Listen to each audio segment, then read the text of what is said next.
will then invite His Excellency Mr. Mok Maret, Minister for Environment of Cambodia. Minister Maret, you have the floor. Thank you, Mr. Chairman. Mr. Chairman, distinguished Delegate Excellency, ladies and gentlemen. Mr. President, recent flood in Cambodia indicate that our country is highly vulnerable to the adverse impact of climate change, and at the same time, our current capacity does not allow us to adequately respond to this impact. This flood has been causing far-reaching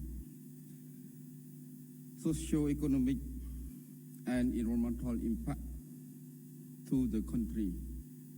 More than 300 people have died.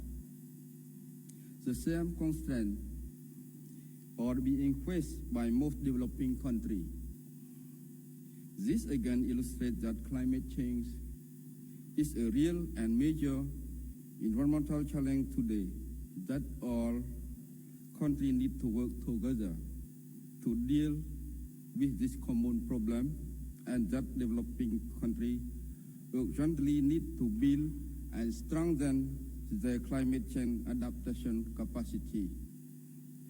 Mr. President, as citizens of the global community, every one of us shares the one and only Earth and has a responsibility to do what we can do to prevent global warming.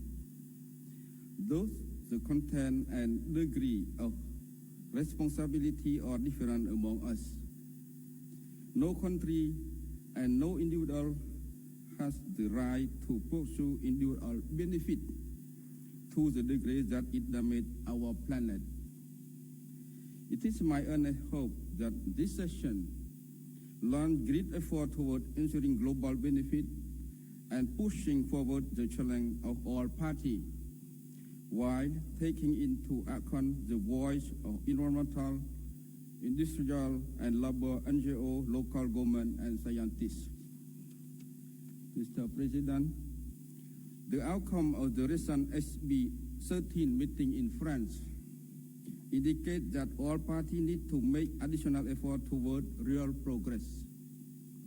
We recognize that the CDM is a wonderful concept, and we would like to express our gratitude to our colleagues, especially from Brazil, who contribute so much to bringing it into the Kyoto Protocol. We would like to see the CDM mechanism as a vehicle for technology transfer in the implementation under the protocol with responsibility from the government or only one party to Article 4.8 and 4.9 of the Convention, as well as the associated provision of the Kyoto Protocol. On the question of zinc, the Royal Government of Cambodia put a high priority on protecting our forests and the rich biodiversity in our political agenda, and additional technical and financial support are important for the successful implementation of our forest policy. However, the use of zinc is not an equally sustainable alternative as far as mitigating climate change is concerned. Zinc are still surrounded by scientific and methodological uncertainty. It is important to emphasize that the long-term objective of the Climate Convention can only be achieved through the reduction of emissions.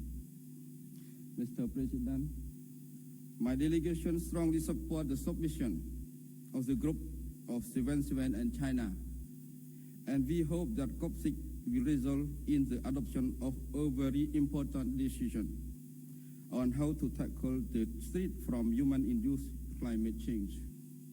I believe that the measures taken by each country and those based on international commitment or mutually supportive in improving the quality of the environment. Thank you for your attention.